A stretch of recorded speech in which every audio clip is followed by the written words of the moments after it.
Support for Character in Custody is provided by the ETV Endowment of South Carolina.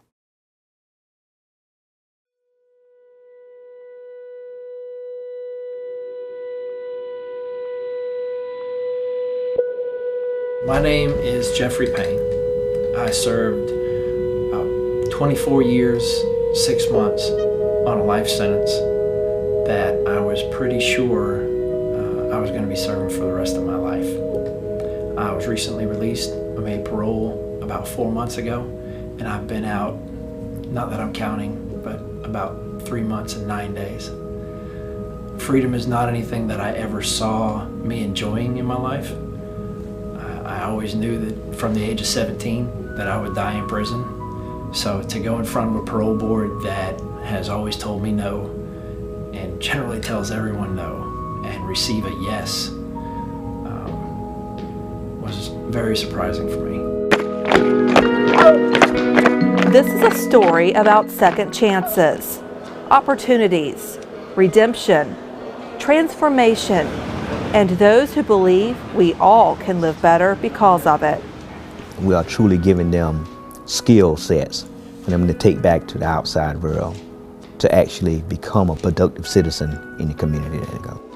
It's happening inside the walls of Allendale Correctional Institution in rural Fairfax, South Carolina. Most of the some 1,200 men who live inside this Level 2 facility are convicted of violent crimes and serving lengthy sentences.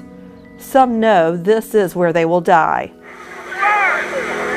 Shortly after opening in 1989 as a Level 3 facility, meaning maximum security, this place quickly earned a reputation of being the worst of the worst. Shots have been fired, the inmates still refusing to comply. They have mounted themselves in mattresses from the units, sticks, mop rangers. The reputation for Allendale when we first opened up is if you want to know how to get to Allendale, just follow the blue lights and sirens and look for the smoke. That's how bad it was in the early 90s when we opened up. We had our share of disturbances, assaults, escapes. We had our share of just turmoil for a short period of time. Every day you came to work, you came to work with the mindset of actually going in, fighting every day. And when it was time for you to go home, you went home with that mentality of go get you some rest, gear up, and get ready to do it the next day. But in 2011, the administration had a change of heart about the way it was operated. And ever since, Allendale Correctional has stood out in a totally different way. Right now, it's a lot of different because you got opportunities. And you want to better yourself or you want to be a better person, this is the place. This is Character in Custody.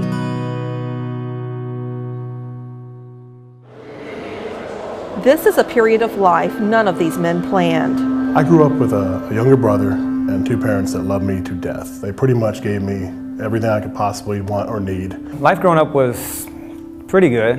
You know, my family was very supportive of me. My life growing up was pretty stable, pretty solid. I had both my mother and my father in my life. Both of my parents have always been involved in community activities, involved in the church. But looking back, each can pick out the choices they made that placed them on the path to prison. Hustling, hanging out at night, you know, just disrespecting everyone that you ran into. Even if you didn't like it, you had to accept it, to be accepted. And at this time, I was 16 years old. My mom, she worked a 3rd shift job, didn't know what I was doing. And she working, I'm hanging out in the streets. I was actually going through PTI for a burglary, something that me and a friend did stupid. And I was going through there, had to come up with money for pay for the restitution. So I thought to myself, he and I came up with a master plan. We'll just sell drugs to pay our restitution fees for the burglary. Not a very good plan. Started drinking, fell in love with the marijuana, and went to scree since then. Then when I got about 18, started sniffing cocaine, and got in the streets, tried to be a dope dealer, it didn't work. And everything went down from there. Following policy of the South Carolina Department of Corrections, we've disguised each inmate's face. But what you should know is every man we spoke with wants to share their story, even if it comes with shame, pain, and regret.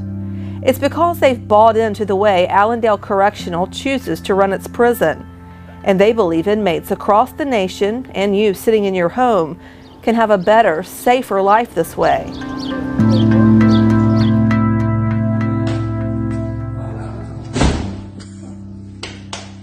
This is the moment Jeffrey Payne never saw coming, but certainly dreamed of from time to time. Jeffrey was charged with murder at age 17, and his father Bob spent the next 25 years trying to help free his son, with no signs of hope along the way. We tried really hard, probably the first 10 years, every avenue we could think of, right? But South Carolina is kind of a closed shop on that, so that didn't really work out. But yeah, we tried every approach we could think of. Jeffrey felt in his heart true freedom would never come until 2019, when after a third attempt at parole, an officer gave him an unfamiliar nod. And she said yes. Yes, that was for me, or yes, I made parole? She said, yes, you made parole. I said, please don't play with me. She said, you made parole, and then she disappeared back behind her door. And the officer went to get my family and brought my father out. And I got to tell him that I had made parole.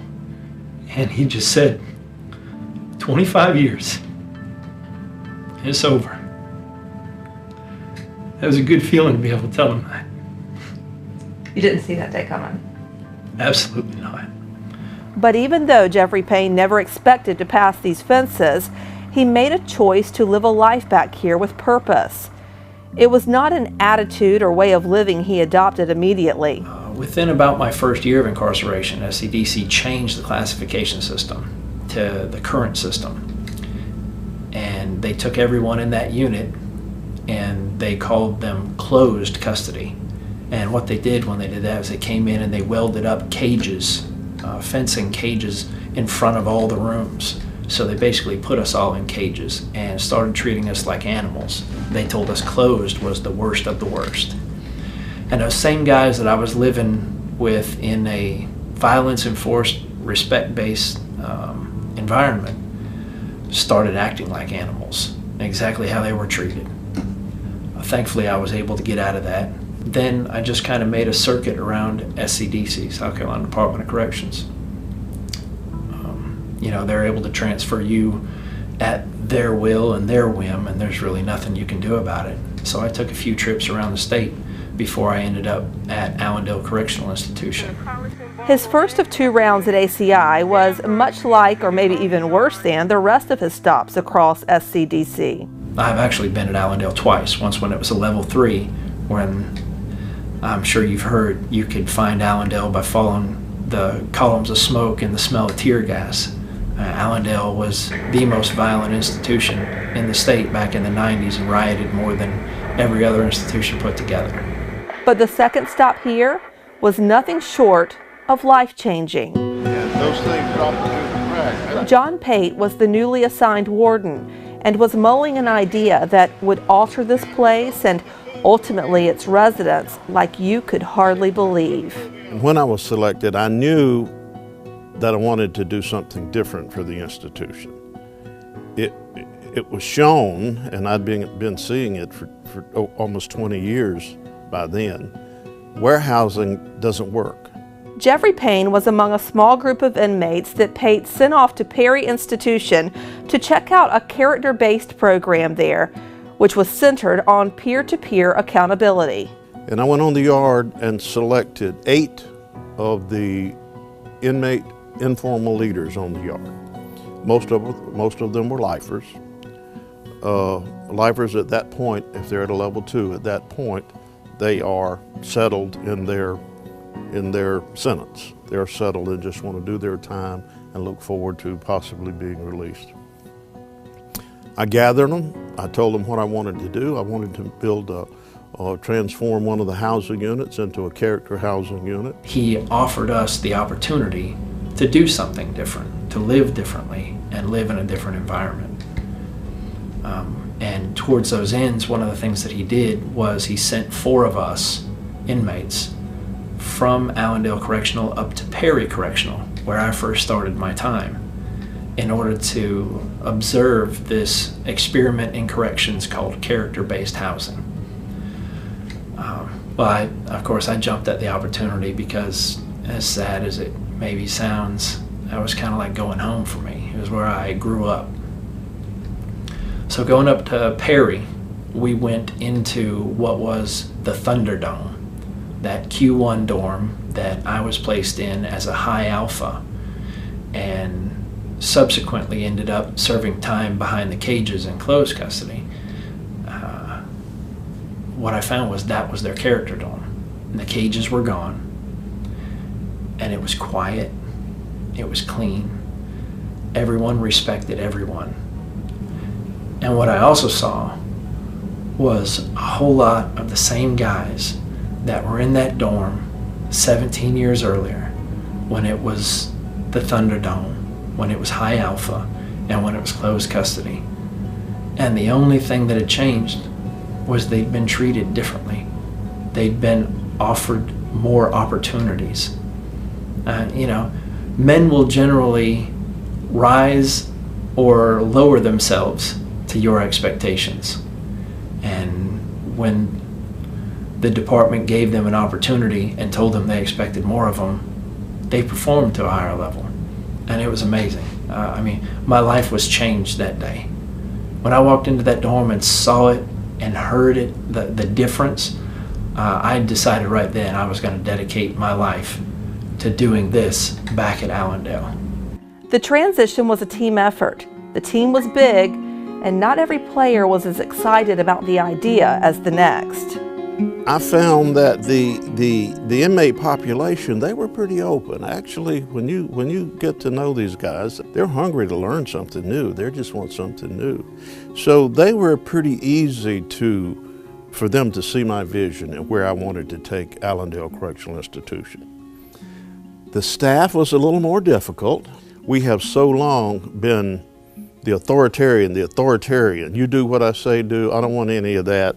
And we had to fight to put a lot of that mindset to rest and slowly let them see the advantages of changing a man's character, building a man's integrity, and how that can change the environment, not only for the betterment of the inmates, but the betterment of the staff. And that happens gradually, but it did happen. Headquarters, you know, it was something new for South Carolina Department of Corrections too. Here I am focused on programs and volunteers and getting volunteers to come in. And very fortunate that I had great groups of volunteers that saw and quickly got on board and have been at Allendale for years. But headquarters, they just didn't want to jump in all at once. They put their toe in the water and let's see how this program goes, let's see how this program goes. But now we have been identified as the character institution for the Department of Corrections. The only one in this state, and probably the only prison devoted 100% wholly to character and building an inmate that I know of in the country. There are several aspects that make Allendale stand out as a character-based institution. For starters, there's a long list of programs inmates can choose to join. A requirement is they must participate in a minimum of 5 hours of character-based programming a week. But most far exceed the minimum simply out of desire. In the program, I got most every certificate there was offered in the yard. And I send them home to my family. And it's rewardful when your family see that you're doing good, even though you're locked up, especially when you got kids. And I got kids, and my dad's like, Daddy doing this right here and that right there. I got my GED back here. I got entrepreneurship from Clemson University. I got every kind of certificate dealing with character. I'm a Jumpstart leader, experienced guard leader. I manage the program center over here. And it makes me feel good with the programs going, especially when you see guys changing. Wesley Balmer started a beekeeping class that's now 7 years strong. Teaches them coordination, cooperation. They have to slow down. If you slow down, you don't get stung. You get moving real fast, jerking around, you're going to get stung. Volunteer Delane Marinowski oversees the Advanced Artists of Allendale. They get frequent visits from professional artists who introduce them to different mediums. I've done a lot of charity work in my lifetime, and none of it has touched me like this. Oh, this made me cry. They touched my heart, because when you give money and time to a charity, sometimes you don't know where it's going, and you don't know how it's really impacting and changing lives. But every time I come here, I see lives being changed more and more. And I see the hard work they're doing, because change just doesn't happen. You have to put in hard work, and you have to put in commitment. And they're doing that. And the things that I can do to help facilitate their skills and change their lives has blessed me, I think, more than it's blessed them. Liz Ringus of Barnwell leads a pottery class. I'll be honest with you, I didn't think I would ever be teaching pottery in a men's correctional institute, but I'm certainly glad that I was asked to provide an art program. And pottery is my forte. I've been doing it for over 46 years.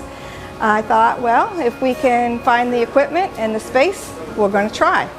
And like anything else, it's like when God has a plan for you, things happen. And I will tell you that this pottery studio happened because of that. Another with a waiting list is quilting, led by volunteer Nancy Balmer. I think they learn something that they can do themselves. I think they learn that there's cooperation, there's working with each other, helping each other, but they learn patience. That's one of the biggest things in quilting, because you might put something together and it's not right. You've got to rip it out. And so they do it. They don't object because they want a good product. Nancy Balmer's quilting class is one of the programs that some are surprised to see happening inside of a prison, mainly because of the tools needed to perform the work. When I first asked about having a quilting class, I sent pictures to Warden Pate and everything like seam rippers, rotary cutters, which have really sharp blades, even the sewing machines, the hand needles, anything like that is contraband, all right? And he told me, he says, we have worse things in here than that. So how do we do this? When I come in each week, all my tools are in one container, and they're checked by that officer. And then we have a notebook where the men sign out if they need a ripper today, they need a cutter, scissors, they sign those out. And at the end of class, they sign them back in. Never have I had any of them disappear, because they want this program. And they believe, they want to show that they're trustworthy. And they sign this contract with this true program that they are responsible individuals. They just don't, you know, like even the straight pins or safety pins, you know, they know that if something were to go astray, they'd lose the class, and they do not want to do that. Current Warden McKinley Newton is highly aware there are risks involved with letting contraband through the gates, but the benefits, he believes, far outweigh those. It has to be a balance, because we all know that security comes first, okay? And we have a lot of volunteers, and you know, volunteers bring ideas. Ideas have to be thought through on our side so that we don't do anything to jeopardize the security of the institution. But at the same token, you do want to keep the volunteers happy as you possibly can to keep them providing the services that they provide for us day in and day out. Residents also have the opportunity to earn their general education diploma, and many take part in classes aimed to help them recover from drug and alcohol addiction or anger issues. For some, it's the first time they get to the point they realize and admit that they have a problem. I had issues. I had drug and alcohol problems. I brought my problems from the streets to the penitentiary. I was drinking wine like I was doing on the streets, drinking liquor. Smoking marijuana, the same thing. So when I got this yard here, we had started ARP. It's a drug addiction program. And I didn't realize that I had problems. When you use a functioning alcoholic and an addict, you don't know because you're waking up every morning doing the same thing. One program, Jumpstart, helps prepare men for release. Volunteer Kent James of Hilton Head Island has made that his focus out here for the past 6 years. And what the program is, it's a Christian-based, faith-based program based on Rick Warren's purpose-driven life. And what it tries to do is change the man's character behind the fences so that when he comes out, he knows what his purpose in life is. And he's changed his being. And when they change their being and the way they look at life, they are a lot more successful. Bless the food we're about to receive, Lord. Maybe nurture our mind, bodies, and soul. We thank you. The programs are only possible through the work and commitment of volunteers. Without volunteers, you can't make change. SCDC has no money in their budget, certainly not enough money in the state doesn't have enough money to give SCDC if they tried to hire their professionals to do everything that, one, the volunteers do, and secondly, what the inmates do. The volunteers and staff, we train the trainers. The inmates are the trainers. Volunteers will train inmates. Inmates are the force multipliers. If there's any military guys out there, they'll know what the force multiplier is. So that you teach 10, 10 teach 10, 10 teach 10. It's probably one of the most satisfying things I've ever done. I've been an elementary school teacher, been an elementary school principal, I've been an assistant superintendent, I've been a superintendent of schools, taught at Duquesne University and the University of Pittsburgh. And coming up here and watching these fellows work and what they do is outstanding because they're so far out of their wheelhouse.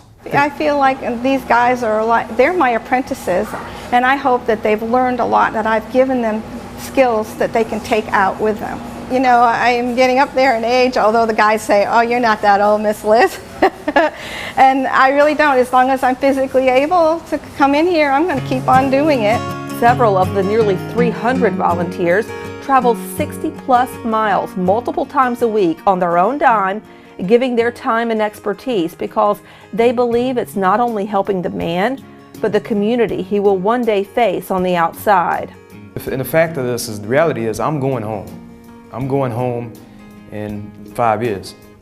So you could have this man or this child-minded like person who was at these other institutions that didn't provide that.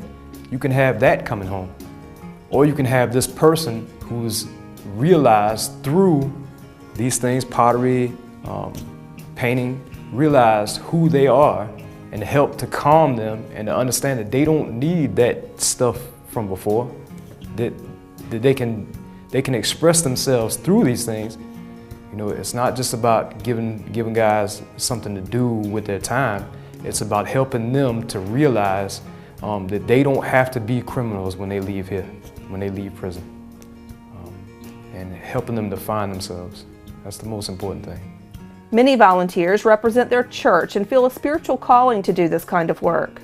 I think that God gives people second chances. He says that if you will change your ways, and I will forgive you. And it's a matter of forgiveness. And the men here are changing. And if the men change their ways and they change their heart, and they change the way they operate and the way they walk on the yard every day. If you walk on the yard and you can walk by a man who is a convicted murderer and he says hi to you and how are you doing and brings up a conversation with you, I think you need to come here and talk a little bit and maybe you change your mind. There's a camaraderie among the volunteers themselves. They email and visit frequently off-site. They've developed a special connection. I grew up in Allendale and rode by this prison with my mother lots of different times and didn't think twice about it and had other things that I was interested in. I just knew it was the prison and that it was in the middle of an agricultural area and that the bright lights shined at night, and that's all I knew. And why I got hooked, I don't know. But because I got hooked, I've met wonderful people from from Hilton Head, from Aiken, from Beaufort, from all across the state who come here to volunteer. And it's just, they're my friends. Their connection includes a sense of forgiveness, with a focus on the future instead of the past. I used to work with victims of violent crimes in where I lived. And when my girlfriend asked me to come here, I said, no way, I'm on the other side of the fence. And she told me about the artists, and I was studying art, and so I gave them some art supplies. They wrote me a wonderful letter. So I came out with no intention of doing anything more than making a donation of art supplies. And I met them. And I realized that these are men who are genuinely working to become the men that they are meant to be on this earth. While inmates' records are easily accessible online, most volunteers refuse to look. They say they want to see the man for who he is now, and not who he was before he entered these gates. But I don't come in here thinking that something bad's going to happen to me. Yes, I'm observant, I am, and yes, I do have murderers and things in my class, but I don't look at them like that. I look at them as individuals who for some reason, under the influence of drugs and alcohol, made a terrible choice. But forgiveness doesn't come so easy for everyone, understandably, especially those who've been affected by crime. Warden Newton, who literally helped build this prison and has worked here ever since, makes it clear they are not softening the time for these men, but making the most of it. At first, I didn't think it was possible. But after we sat down with a couple of lifers at that time and just had that discussion, they decided that we're here to support you guys. We want to be able to see a safer environment. This is what we want. So it was up to us as the administration to give them that. We owe them that. We owe them the opportunity to truly rehabilitate themselves. We owe them to give them the tools to become productive citizens once they return back to society. So it was challenging. It was very challenging. But the outcome today, I'm glad we did it. I am really glad we did it.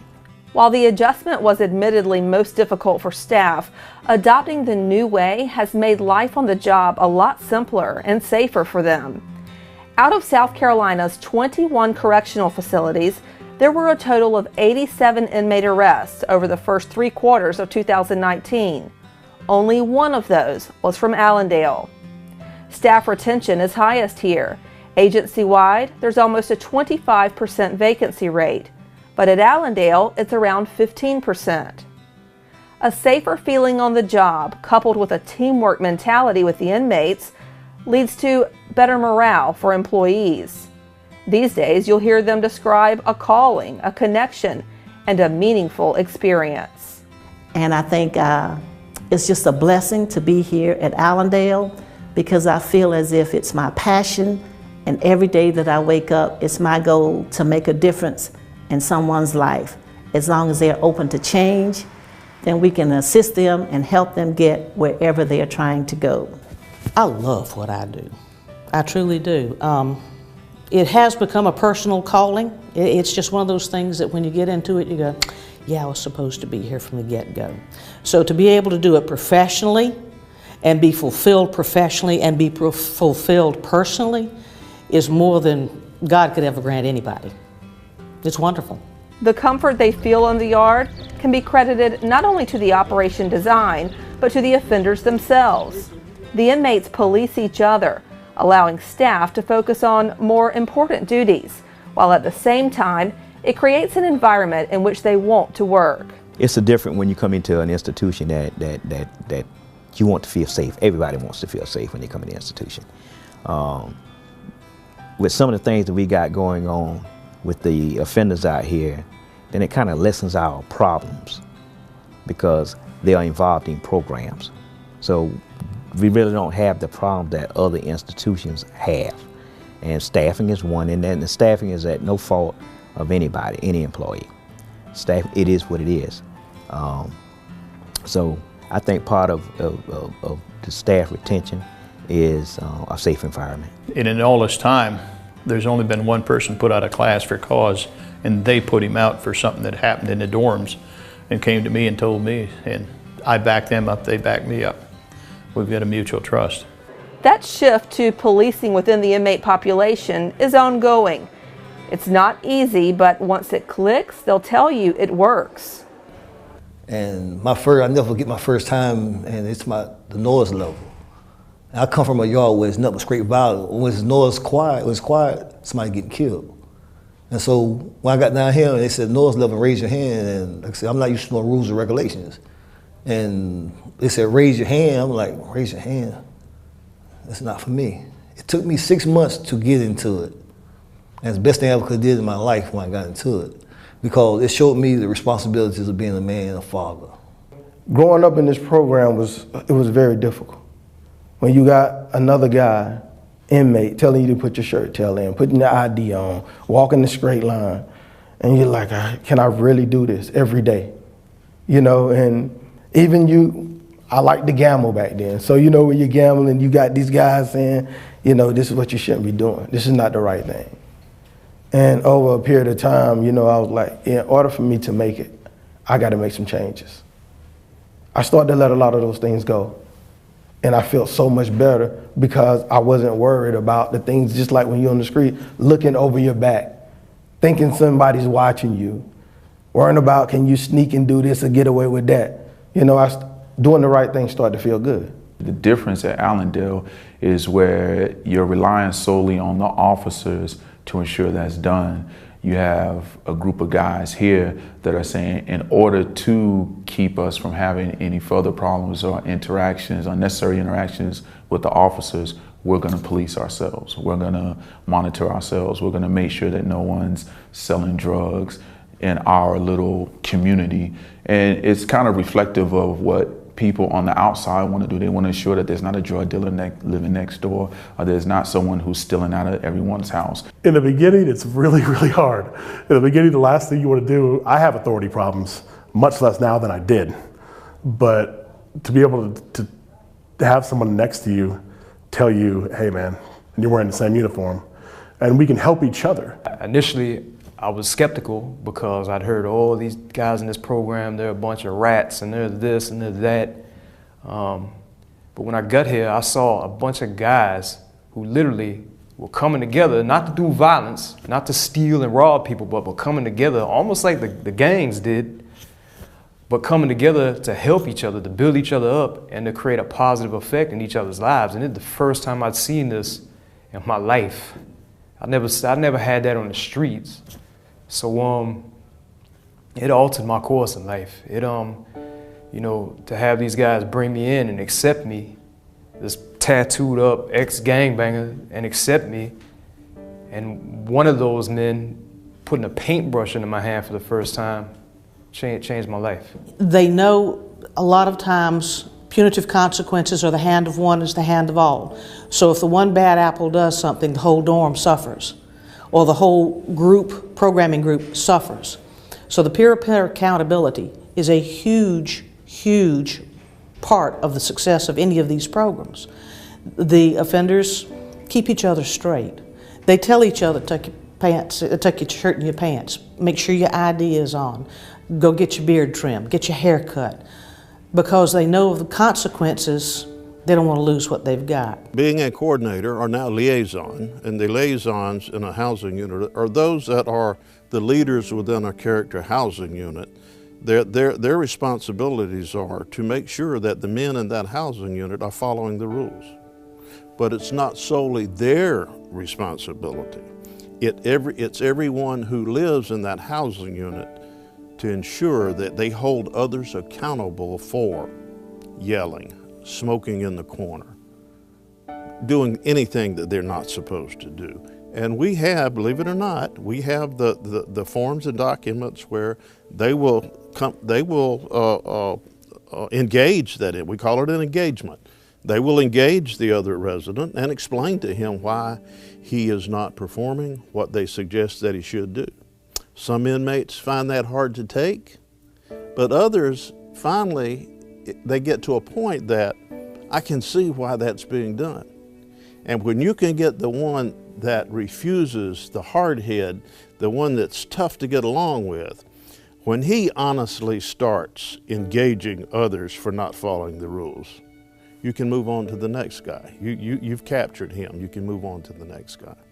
Some of the men become so invested into the programming, they adopt a mission to not only better themselves, but the younger guys coming in. I just thought about the things that I was forced to endure in my youth, in the early years of my incarceration.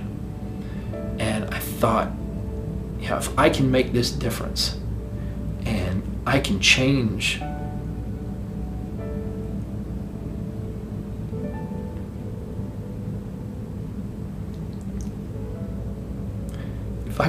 the life of the next 17-year-old that comes to prison, I mean, how many lives can that change?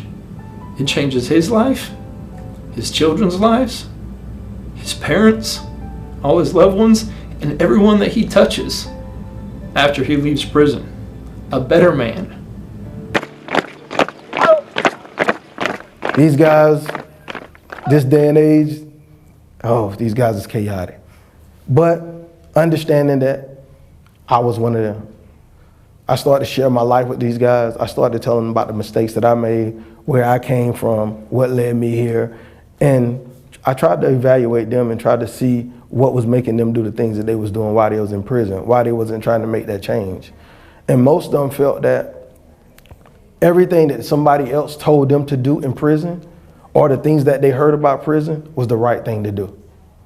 So fighting, getting high, doing everything that was negative, they thought that was right. They thought there was nothing beneficial going on in prison doing the right thing.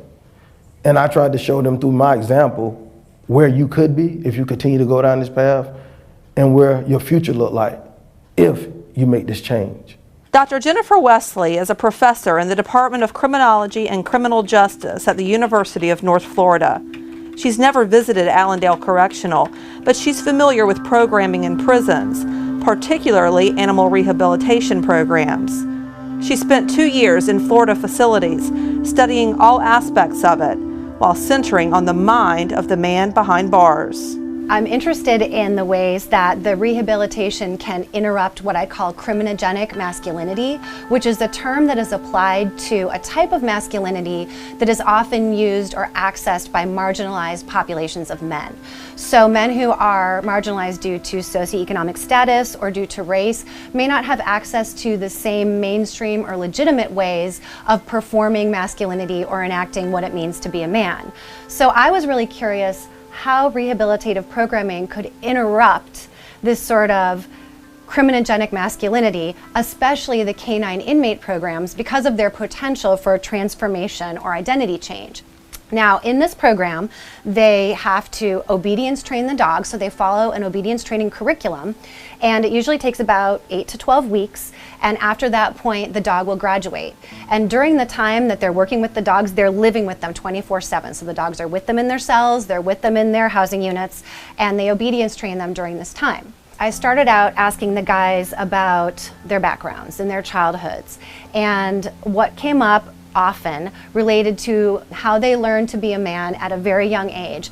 And it was typically through experiences of violence, abuse, having to fend for themselves at young ages on the streets, but they adopted these characteristics of criminogenic masculinity at a young age. Even in their boyhoods, they were risk-taking, they were fighting, they were being aggressive, they learned that they could never back down, that they could never show emotion. So, of course, that led to illegal and criminal behaviors and ultimately led to them being incarcerated. So it went on through their childhoods and their adolescence and then their adulthoods. And being incarcerated, being in prison, does very little to challenge these constructs, these criminogenic constructs of masculinity. If anything, it hardens them. The guys have to be more tough. They have to keep that facade or front up in order to survive in that environment. But Wesley witnessed a shift in those who were given the responsibility of caring for an animal. The guys found that they had to adjust their own emotional energy, their own attitudes, in order to get results from the dog. So they described the dogs almost as a mirror. The dog became a mirror that was holding up to them how they were putting themselves out there. And one of the participants described it in a real poignant way. He said, it trickles down the leash.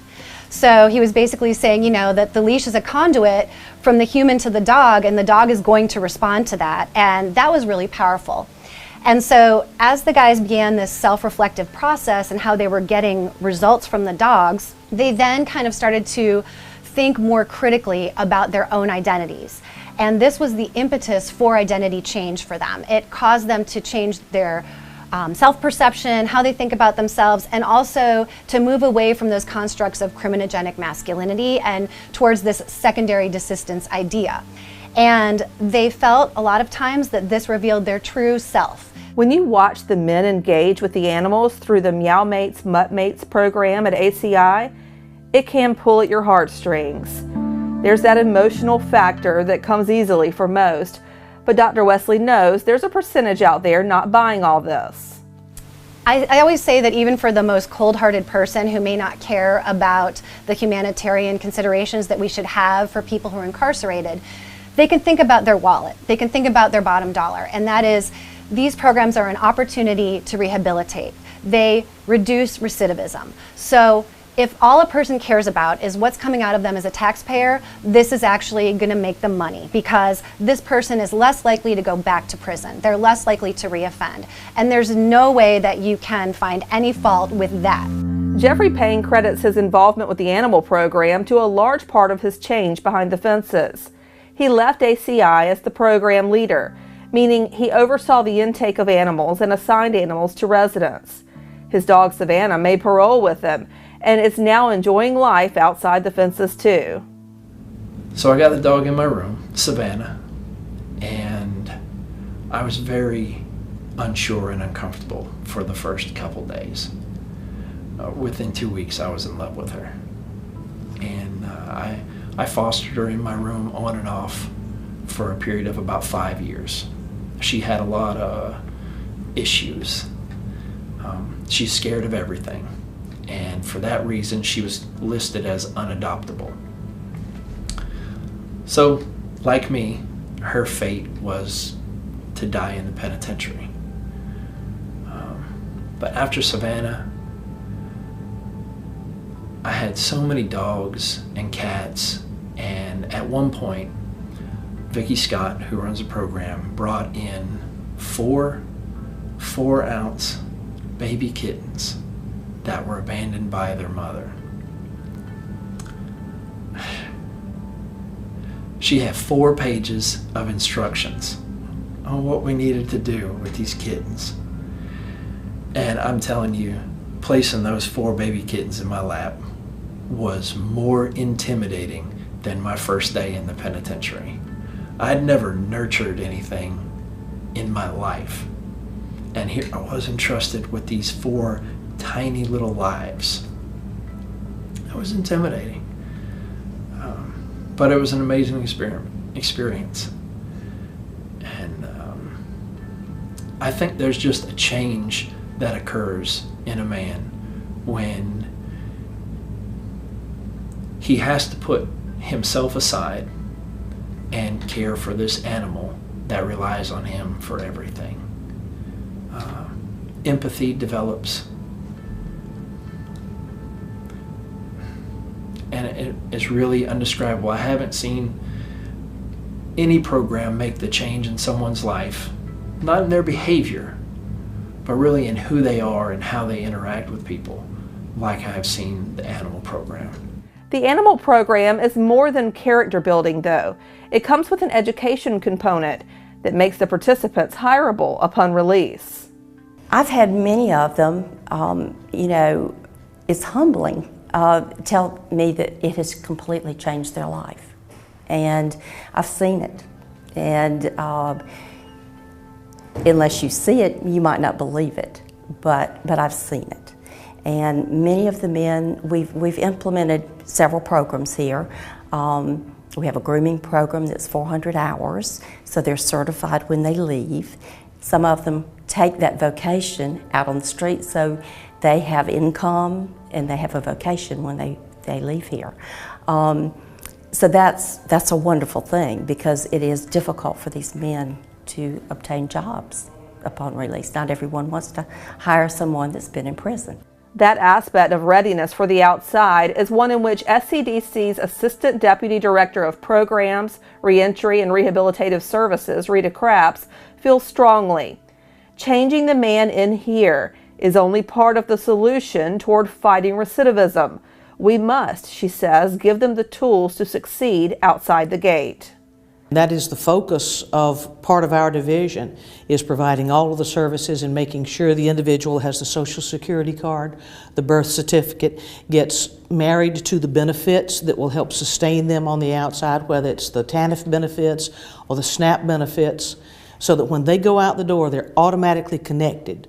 And there is a warm handoff instead of years past. It's been open the door, they walk out the gate, and the gate shuts.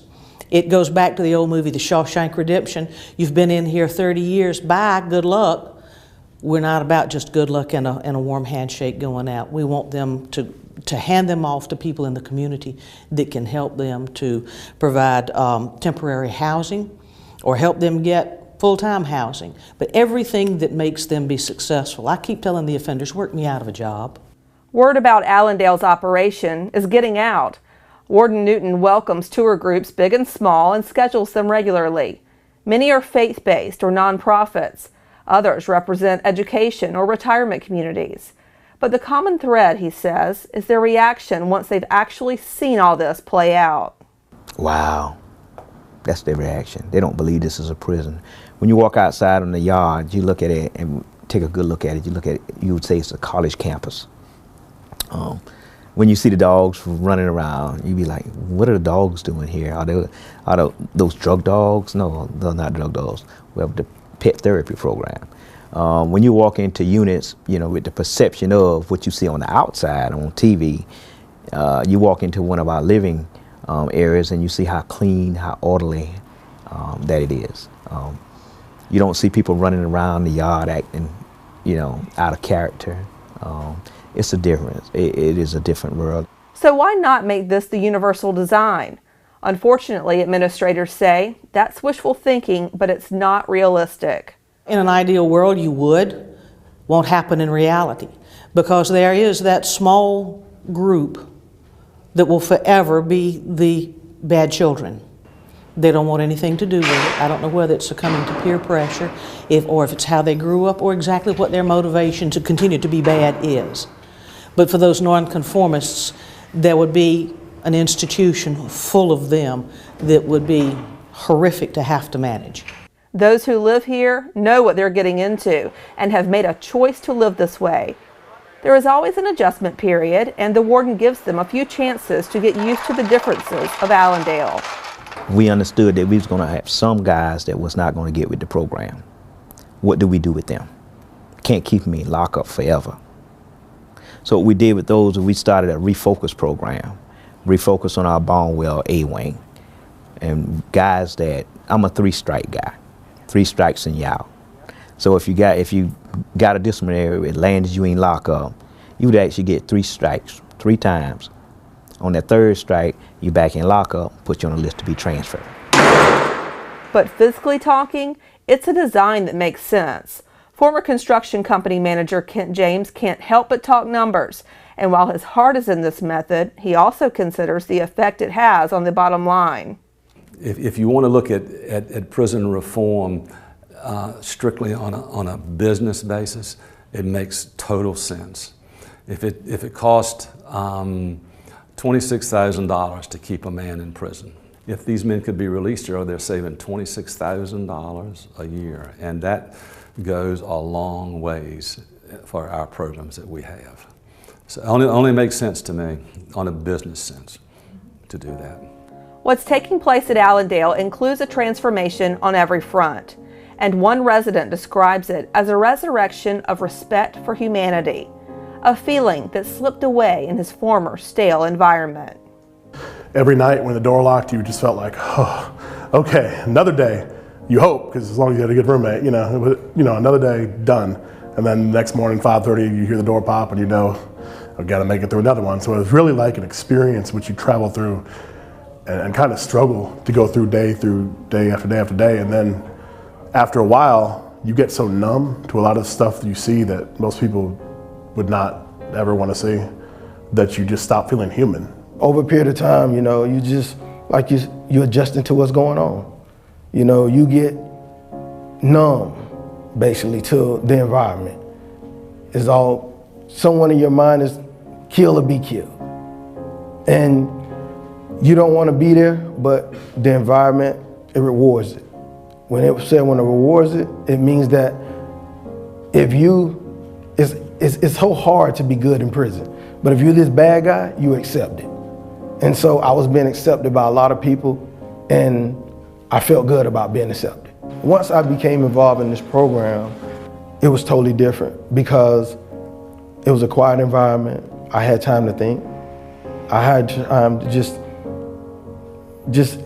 review my life, things that I really made mistakes in, how I affected other people through my actions, and what did I want to do to make a change. Jeffrey Payne became a believer on the inside and is making it his mission to tell people on the outside how and why it works. I've met very few men in prison who were not remorseful for the things they had done or the person that they were before their incarceration. My understanding of the penitentiary is that it's a time of penitence. It's not a time for punishment. Your punishment is your separation from society and the people that you love and the things that you miss while you're there. For those who think that you should be punished while in prison, I would ask those people what they would like to see the penitentiary produce, because 95 to 99% of the men that are locked away are returning to society. So if people would like to see someone suffer and get poked at and prodded and abused while they're incarcerated, then I hope they're prepared to deal with the product that returns to society. Because of his involvement in the programs, he was able to get the prison out of him before he got out of prison. A lot of inmates don't have that opportunity, but it's the programs that did that, you know. He met all those volunteers, and so he was, you know, constantly interacting with people from the outside, and that's what those programs do for him. Doesn't say Department of Punishment, doesn't say Department of Hard Labor, corrections. So we need to start correcting the man from the day he walks into prison. We should start changing that man for his release day. I don't care if it's 2 years, 15 years, or 25 years. We should start changing that man from day one to make him a better person when he leaves on the far end. What if we did nothing for that man and he was under my care for 20 years? I did nothing to make him a better person, and on release day, I push him out the front door with no one there to help him. What's the first thing he's going to be lost? He's going to go back to that's comfortable. He's probably learned a lot of new criminal ideas since he's been in prison that he'll then take to the street and be a better criminal. So you either you help the man while he's inside. If you don't reach out until he gets to the exit gate, it's too late. We've lost him. We've lost him. In my life, almost 25 years incarceration, I have never seen the kind of positive change men decide to make in their lives when you give them the opportunity to do that. And I can't stress enough the importance of volunteers in that process. I think men inside feel forgotten. You know, we don't think about in society when we throw things away, where away is. And I also think we don't think about when we lock people away, where and what away is. There's no doubt the undertaking comes with challenges, but at the end of the day, those who take the chances on this believe it's not only worth it, but it's the right thing to do. Everybody has to have hope. These men, when they come to prison, don't realize that character is a choice. They think the way they are, that's the way they have to stay. That's not true. When they can see that, I don't have to be that person. Then the change starts. Once the change starts and they see how it's helping them, not only them, but their families and their relationships, then they want to stay out of trouble. So we very seldom have any trouble now at Allendale because of that. I don't want to leave this yard. I'm helping myself, I'm helping my family, I want to stay. And back to the "it's not about me" philosophy, Jeffrey Payne makes it clear his commitment to change is, in a sense, one way to honor the lives he admittedly damaged at a young age. To her, to her family,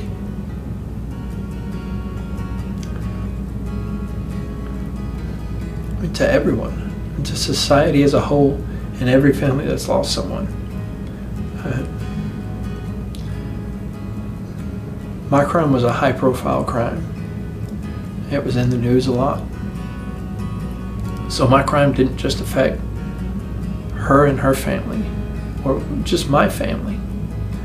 It affected everyone that watches the morning news or reads the newspaper and has felt scared for their own child. So yeah, I feel like I owe a lot, and I don't feel I'll ever repay.